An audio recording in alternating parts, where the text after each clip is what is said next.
Welcome to another episode with me, Martin Oloja.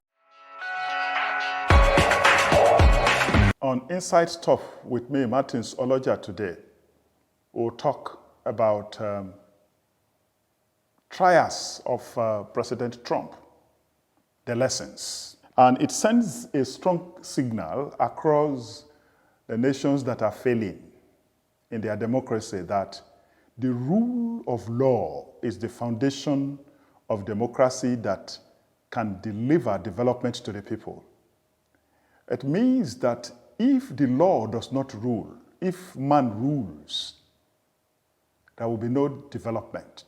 So what is happening in the strongest nation in terms of democracy, the strongest nation in terms of economy, that is the United States, is just something we should not isolate. Come to think of it, President Donald Trump may still win the next presidential election. He may still be the next president. He can defeat even the sitting president. But then, what is going on here is not ordinary, and we should pay attention to it specifically in Nigeria, where we are concerned all the time about the rule of law. We have the rule of lords here. Instead of the rule of law, we have the rule of man. But what is happening in the United States at this moment is an attack on the rule of man. It's an attack on mismanagement of immunity clause in the Constitution. What is going on here is that we tend to just say, oh, because of immunity clause, we don't even attempt to investigate a sitting president, a sitting governor, because they enjoy immunity in our Constitution. What is going on in the United States at the moment is that, yes, while you are in office, you can be investigated. When you step down from office, the law, the strong arm of the law can be deployed against you. What are we saying in the United States? They are saying that President Donald Trump, who stepped down since 2000, on January 6, 2000, just before inauguration, was alleged to have instigated some people to attack an arm of government. That's the Congress of the United States of America. He was not seen on the scene, but the monitoring spirits are alleging that he had a hand. He is an accessory after the fact of attack, a severe attack on the Congress. And he is to face trial. He's been indicted on some of the counts. And specifically, in the state of Georgia, they have alleged that he attempted to tamper with the outcome of the result there, that he allegedly spoke to some state officials there in an attempt to tamper with the outcome of the election there in his favor. He wanted the election to favor him, and he was to be detained, but he was released on bail, a bail bond of $300,000, and he was released. What this says to us in Nigeria is that we should allow the rule of law to be a tamer of strong men. The law is powerful. If the law is allowed to rule, what happens in government?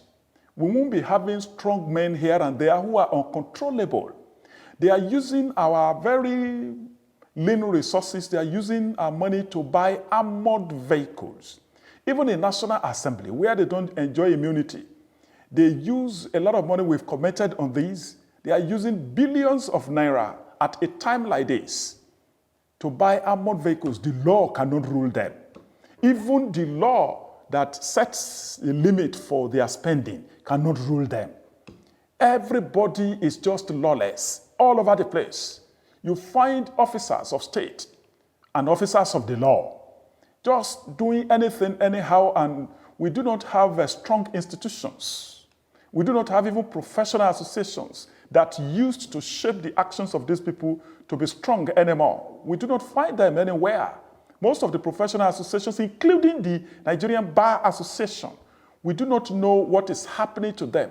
This is an opportunity to send strong messages to the people in power and in office in Nigeria that they should pay attention to what is going on in the United States. A strong man, a former president, they call president, they don't put former in their own system. President Donald Trump is facing trials in the United States. That is what is happening in the United States. He may still be president, but they want to tell him that we attempted to impeach you before. It wasn't possible while you were in power. You are attempting to come back to power for a second term, but before that, we need to remind you that you attempted to attack institutions of governance, including the Congress. You attempted to tamper with the last presidential election result in your favor, but it wasn't successful. As you are coming, let us shake you a bit. Let the law shake you. If we men cannot shake you, let the law shake you, Donald Trump. That is what is happening, and I want us to reflect on how the rule of law can shape democracy to deliver development. I would like to end this commentary with a quote credited to Lord Alfred, who died just in 1999 here, that be ye ever so high, the law is above you.